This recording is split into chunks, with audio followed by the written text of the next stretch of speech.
Obra Amanhecer de uma Nova Era, ditado pelo espírito de Manuel Filomeno de Miranda ao médium Divaldo Franco. Capítulo 12. As lutas recrudescem. Durante as primeiras horas da noite, foram chegando à instituição de amor e caridade pessoas atormentadas de vários tipos. Deprimidos em lamentável estado de obsessão provocada por entidades perniciosas, alguns portadores de esquizofrenia paranoide, outros inquietos com os problemas econômicos que os vergastavam e a grande maioria vítima de problemas existenciais. A necessidade de receber socorro compelia-os a participar das atividades espíritas, ante a expectativa de conseguirem libertação e êxito à passe de mágica. Ainda se formulam ideias muito equivocadas a respeito do espiritismo, efeito natural da ignorância generalizada em torno do assunto, assim como das informações destituídas de fundamentos. O Consolador prometido por Jesus veio oferecer aos seres humanos o conforto moral, mas também a diretriz de segurança para que adquira consciência dos deveres em relação à existência, compreendendo que os efeitos que resultam das ações negativas não podem ser detidos, mas diluídos pelas ações de enobrecimento. Ademais, Jesus elucidou que o Paracleto viria repetir as suas palavras que estariam esquecidas e também dizer coisas novas que naquela ocasião não podiam ser entendidas. Desse modo, a missão do Espiritismo é iluminar a consciência humana, ensinar o indivíduo a encontrar a própria paz sob a inspiração do excelso bem, conduzir com segurança aquele que o busca, propiciando-lhe harmonia interior e alegria de viver. Naquele momento estava sendo preparado o auditório para a palestra semanal de elucidações sobre a doutrina, após a qual sempre eram aplicados passes coletivos e especiais, naqueles mais necessitados, que o solicitavam adredemente. Muito inspirada, a expositora da noite abordou o tema de O Evangelho segundo o Espiritismo, incerto no capítulo 5º, intitulado Causas Atuais e Causas Anteriores das Aflições. Questão de grande atualidade foi tratada com lógica e emoção, conduzindo o raciocínio dos ouvintes em torno da justiça das reencarnações e dos impositivos necessários para uma jornada de equilíbrio e de saúde. Terminada a mensagem verbal, carregada de vibrações de harmonia e de fluidos salutares, os candidatos a entrevistas especiais seguiram a uma sala contígua, enquanto os demais permaneceram no recinto para o tratamento bioenergético. Estávamos cooperando com os médiuns passistas, quando o nosso mentor foi procurado por uma senhora desencarnada em avançada idade, que vinha rogar socorro especial para o neto, naquele momento sendo orientado pelo atendente fraterno. Mentalmente convocados, seguimos os demais membros da equipe e acompanhamos o diálogo de um dos jovens depressivos, que também sofria constritora obsessão de uma entidade insensível e vingativa. O aspecto do desencarnado era repelente e permitia perceber-se que se encontrava em fase de transformação lupina, aclopando a jovem perispírito a perispírito, beneficiava-se das suas energias, absorvendo-as por intermédio dos chakras genésico e cerebral, ao tempo em que induzia a fuga pelo suicídio. Aturdido, sem equilibrada coordenação das ideias, com dificuldade e lentidão do pensamento, o paciente dizia-se infeliz, não sabendo o rumo a tomar, conforme narrava ao ouvinte atento. Encontrava-se sob tratamento psiquiátrico e as drogas que usavam eram muito fortes, não conseguindo reverter o processo depressivo ao tempo que mais o perturbavam. Estava disposto a parar a terapêutica, porém sentia ímpetos de atirar-se pela janela do apartamento em que morava num 10º piso, buscando a morte que seria inevitável. Nesse interim, explicou com dificuldade, a avózinha me apareceu em sonho, amparando-me. No dia imediato experimentei uma paz que já não recordava de haver sentido antes, mas logo depois voltaram as estranhas sensações e tornaram-se agudos os impulsos para o salto no vazio. Em casa sou muito martirizado por meu pai, lamentou com voz trêmula, que me consideram demente e preguiçoso, o que mais me atormenta e assusta. Não fosse o apoio de minha mãe, já teria resolvido essa dificuldade. Parou a narrativa e deixou-se dominar pela emoção das lágrimas. Era jovem, com menos de 25 anos de idade, apesar do desgaste que demonstrava, dando-lhe aparência de envelhecimento precoce.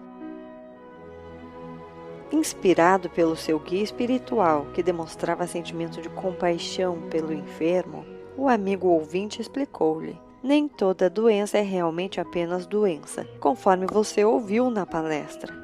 Há pouco todos provimos de existências anteriores nas quais nem sempre mantivemos uma conduta sóbria ou digna, prejudicando pela nossa incúria outras pessoas que não conseguiram perdoar-nos. A morte arrebatou uns e outros, mantendo as consequências do seu comportamento escritas na consciência. Ao retornarmos à Terra para darmos continuidade ao processo evolutivo, defrontamos os gravames que seguiram conosco, agora em forma de resgate, sofrimento, perturbação, especialmente provocados por aqueles que padeceram em nossas mãos ou graças a nós.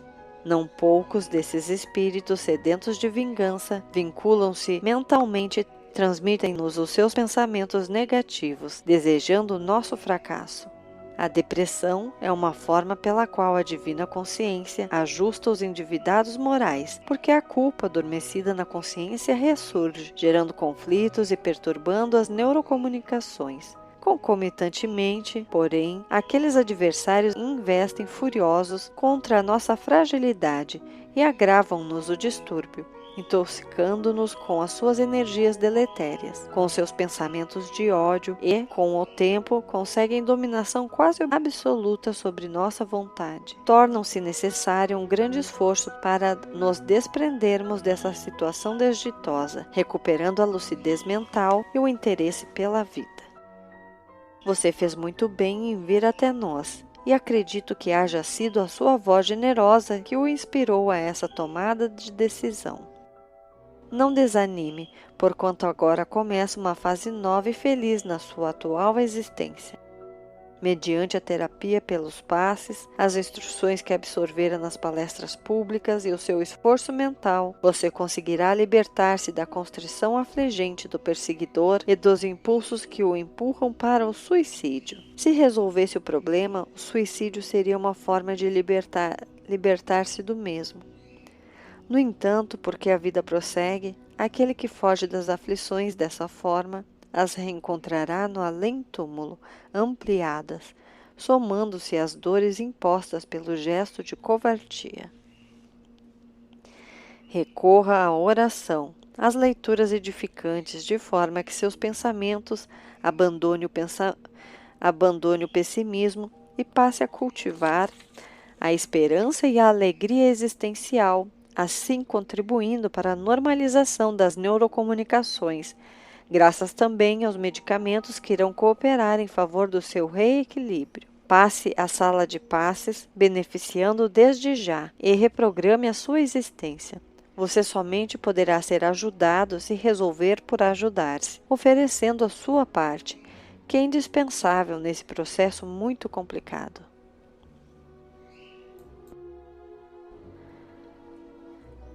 Revelando melhor ânimo, o jovem levantou-se e retornou ao recinto onde estivera antes.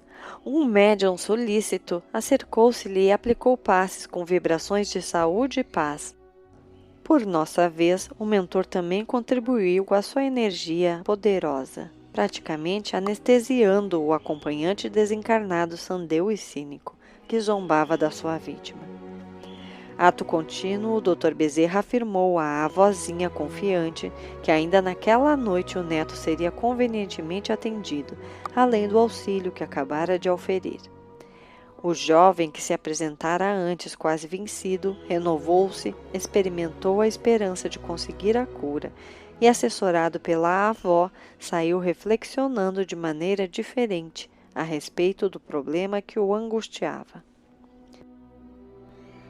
Quando a verdadeira solidariedade viger entre as criaturas humanas e todas se recordarem de que o bem-estar de um membro redunda na alegria de todos, mudar-se-ão os quadros do sofrimento, em razão do auxílio recíproco que predominará, vencendo o egoísmo e as paixões primárias, responsáveis pelos desastres morais e espirituais que assolam a Terra.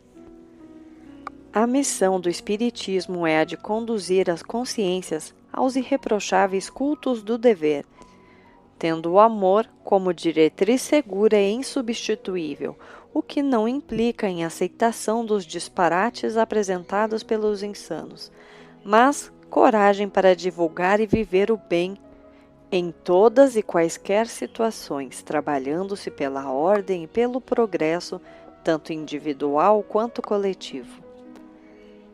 Mais tarde, quando as tarefas convencionais da instituição foram encerradas, o nosso benfeitor convidou-nos e, ante a aquiescência do generoso hermano, programou o trabalho de socorro ao jovem depressivo e obsidiado. Às primeiras horas da madrugada estávamos todos reunidos, os mesmos que participáramos do socorro ao rabino judeu,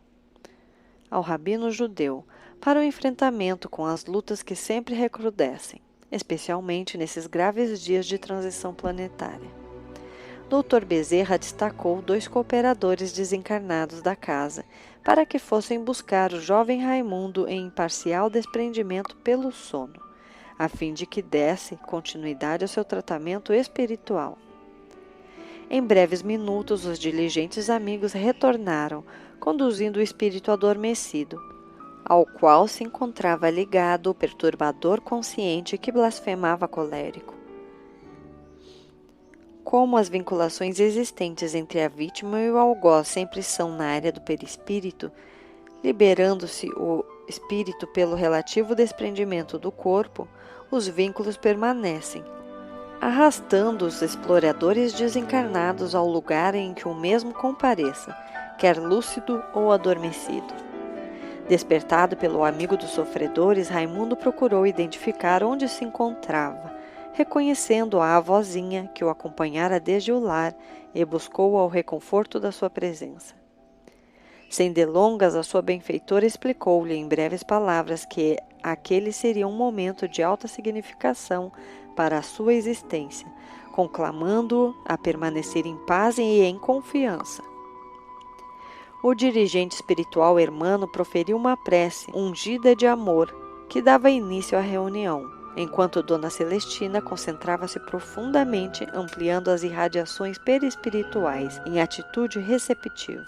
Dr. Bezerra, por meio de passes dispersivos aplicados no paciente e no seu adversário, libertou o vingador que logo foi aclopado a médium em transe. De imediato, rungindo de cólera, o desditoso interrogou: "Que se passa? Qual a razão desse conselho ou tribunal reunido, que me obriga a apresentar-me contra meu próprio interesse?" Com voz dúlcida e bondosa, o mentor esclareceu-lhe: "Não se trata de uma nem outra organização, mas de uma reunião fraternal para o diálogo esclarecedor. Como o amigo não ignora, o intercâmbio entre as 2 esferas da vida é contínuo e significativo. Aqui estamos a serviço de Jesus para libertá-lo do sofrimento que se prolonga por alguns decênios, somente por teimosia do irmão. Nada justifica a sua inclemente perseguição ao jovem Raimundo, que lhe padece a injunção perversa, ameaçando-o de destruição da existência física. Todos renascem para progredir, para reparar e liberar-se do mal que lhe permanece esculpido nas delicadas fibras morais. Por que a falsa preocupação comigo, que lhe sou vítima, que lhe experimentou o gládio da perversividade, ceifando-me a vida em dias não muito distantes? Por que a preocupação benéfica em relação ao miserável que muitas vidas ceifou, inclemente, entre as quais encontra-se a minha própria? Éramos irmãos de sangue, mas diferentes em valores éticos. Enquanto eu era um verdadeiro Abel, ele sempre revelou-se um tremendo Caim. Com a morte dos nossos pais, ele deveria assumir os bens que nos pertenciam e proteger-me, por ser mais jovem e menos experiente. Que fez o insano, apoderou-se por meios ilegais de todos os recursos, deixando-me a miséria, vitimado por doenças terríveis, sem qualquer apoio nem misericórdia, até que a loucura de mim tomou conta, atirando-me às ruas do abandono total, quando veio a consumpção do corpo entre vagabundos outros amparados sobre os viadutos da urbe paulistana. Acompanhei os restos materiais em decomposição devorados pelos vibriões e sofri a vampirização de outros desditosos que me constrangeram a mais horrores do que aqueles que eu trazia no coração. Isto porque, ainda lúcido, jurei vingar-me e bebi todo o ácido do ódio e do desespero de que era possível, a fim de recuperar o que era meu. Como, porém, eu poderia conseguir se a justiça terrestre pertence aos poderosos que a tudo e a todos subornam e ganham? Não foram poucos os recursos legais que procurei, sem qualquer resultado. Não bastasse o furto da herança, informado pela minha situação de desespero, para atemorizar-me, contratou bandidos que me seviciaram, quase matando-me, do que decorreu uma das enfermidades cruéis que me devorou até as últimas forças da lucidez. Um dia, por fim, libertei-me dos vampiros que me exploravam e recuperei a liberdade para encontrá-lo em novo corpo. Marcado pelos conflitos da sua infâmia, dei-me conta dos decênios que se haviam passado, nos quais sofri as garras infernais do mal, reunindo forças para a vingança. Sentindo-me atraído pela desconhecida força para o infiel, compreendi que podia ser o juiz do nosso combate, resolvendo por piorar-lhe o desequilíbrio em ânsia intermina de vê-lo do lado de cá, onde aguardo com volúpia para fazer com ele conforme aconteceu comigo em razão da sua ganância e perfídia. Não há dor mais doida do que aquela que é fruto da traição de um irmão ambicioso e frio. Somente por meio do mesmo recurso que lhe seja imposto é que se pode tranquilizar aquele que foi sua vítima. A exposição era feita em tom de sofrimento e de revide com inflexão incomum. Misturava-se o ódio à amargura e o desejo de desforço. Retorcendo-se na aparelhagem mediúnica, o espírito estridulava, produzindo baba pegajosa que o médium exteriorizava com os olhos desmensuradamente abertos. Havendo deixado que todo o fel fosse derramado, Dr. Bezerra falou-lhe com voz paternal. Compreendemos, sim, todas as suas dores e somos-lhe solidários. Todos nós, na fieira das reencarnações, vivemos momentos quase semelhantes. Porquanto os instintos agressivos e malévolos em predominância em nossa natureza espiritual promovem essas situações terrivelmente desventuradas. Em Caim reza a tradição mitológica. Deus colocou um sinal para que ele expungisse, enquanto vivesse, o crime contra o seu irmão Abel. Também nele, Raimundo, as leis soberanas esculpiram a culpa, que o vem acompanhando no trânsito carnal, a fim de que se recupere, não se fazendo necessária a aplicação da sua clava de justiça que o torna verdugo, deixando-o de ser vítima. Qual a atitude que aprendemos com Jesus no Calvário após ser traído por Judas, negado por Pedro, seus amigos e irmãos por ele elegidos e por toda a massa que recebera misericórdia e vida por intermédio das suas mãos? Foi o perdão global a todos aqueles que o maceraram, que o desconheceram, que o crucificaram. Isto porque somente o perdão possui lenitivo para diminuir a crueza purulenta das feridas do coração e da alma. Mas eu não tenho forças para perdoar, reagiu o indigitado, desde que nesse momento não tenha condições para perdoar, elucidou o mentor. Dê-se a si mesmo a oportunidade de experimentar a felicidade, de libertar-se dele, a quem se aferra desde há muito tempo. Enquanto vicejar o ódio nos seus sentimentos, a ferro e fogo de desespero, o mesmo ficará moldado no cerne do seu ser, como um lobo que caça a ovelha perdida ao seu alcance. Devorá-la não resolverá o problema, porque esse é interno. A sede de loucura não cessa, quando deveria desaparecer. Observe seu aspecto, a perda sensível da forma humana, em decorrência das fixações lupinas que acalenta. Como um animal ansioso por consumir a presa. Você é filho de Deus que o ama e sabe do seu sofrimento. Ele, porém, é pai de ambos, sabendo aplicar o corretivo no ingrato e convidando o que foi vitimado à evolução. No mito bíblico, Abel foi substituído por Sete, graças ao amor de Deus. De igual maneira, deixe morrer a lembrança tormentosa e renasça na forma de outro irmão que veio depois. Mas como fica a justiça? Ele caminhará feliz enquanto eu permanecerei na sombra do desespero, indefinidamente? De forma alguma isso acontecerá, ripostou o sábio mentor. Marcado com a memória da culpa, como renasceu pelo crime hediondo perpetrado, ele traz as condições para sofrer a depressão depuradora, enquanto a aparelhagem genésica que você vem explorando apresenta-se-lhe desde a adolescência, com graves impedimentos que o angustiam, sendo uma das causas psicológicas do transtorno que você se aproveita para mais complicar. Nesse comenos, os irmãos Petitinga e Jesus aplicavam energias saudáveis no vampiro atormentado. Queriam alterar a forma em fase degenerativa e diminuir o impacto do ressentimento, do desejo de vingança. Dando um significativo sinal à avózinha de Raimundo, esta aproximou-se do rebelde e disse-lhe: Não me reconheces, Melquíades? Fui mãe de ambos naqueles dias tormentosos. Retornei ao mundo da verdade antes que o teu pai, e desde então tenho buscado o consolo da perda do filho querido como a Eva na Bíblia, rogando a Deus que me devolvesse. Desse modo reencontrei o nosso infeliz Caim, mas também o sofrido Abel, que necessita transformar-se no complacente Sete para a felicidade de todos. Teu pai retornou com ele, e hoje no mundo físico cobra-lhe os desmandos, detestando-o, molestando-o com remoques que vêm do inconsciente amargurado. Não te parece demasiado um pagamento duplo? Até quando ele resistirá sem que ambos, tu e teu pai, sejais responsabilizados? Haverá somente uma mudança de postura, na qual o perseguido de hoje, tornando-se vítima daqueles a quem feriu ontem, reclamará também por justiça. Torna-se uma roda de sofrimento sem fim, que necessita ser interrompida pelo amor. O infeliz ouvia-a, deslumbrado, boca aberta, chorando copiosamente sem poder expressar-se verbalmente.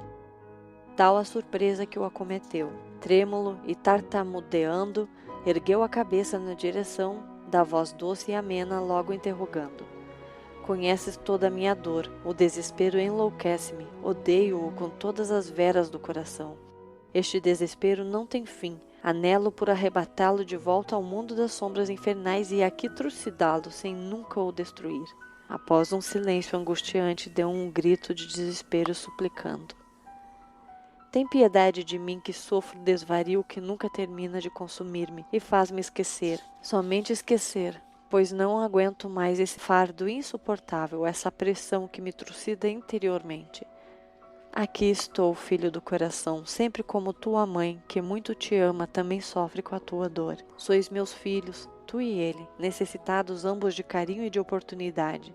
Dorme na graça do Pai, que nunca nos pune, que jamais deseja a infelicidade de quem quer que seja, e aguarda o amanhã que surgirá risonho para ti e para todos nós. Repousa, filho do coração, e no teu sono refaze as paisagens sombrias do teu pensamento. Juntos, depois, trabalharemos pela redenção do ingrato, amparando teu pai, que derrapa também pela senda da animosidade da qual desconhece a causa. Iluminando-se em razão da imensa ternura que derramava em direção do sofredor, tomou-o nos braços como se fora a criança de antes e o retirou dos fluidos da médium, que passou a recuperar-se das descargas doentias transmitidas pelo enfermo espiritual. Entregando o filho adormecido aos enfermeiros diligentes, a dama feliz agradeceu ao mentor, igualmente tocado nos sentimentos de amor, afastando-se. Raimundo acompanhava todo o acontecimento sem o entender, quando o Dr. Bezerra, tomando-lhe as mãos, explicou-lhe suavemente. Hoje tem início um diferente amanhecer em tua existência.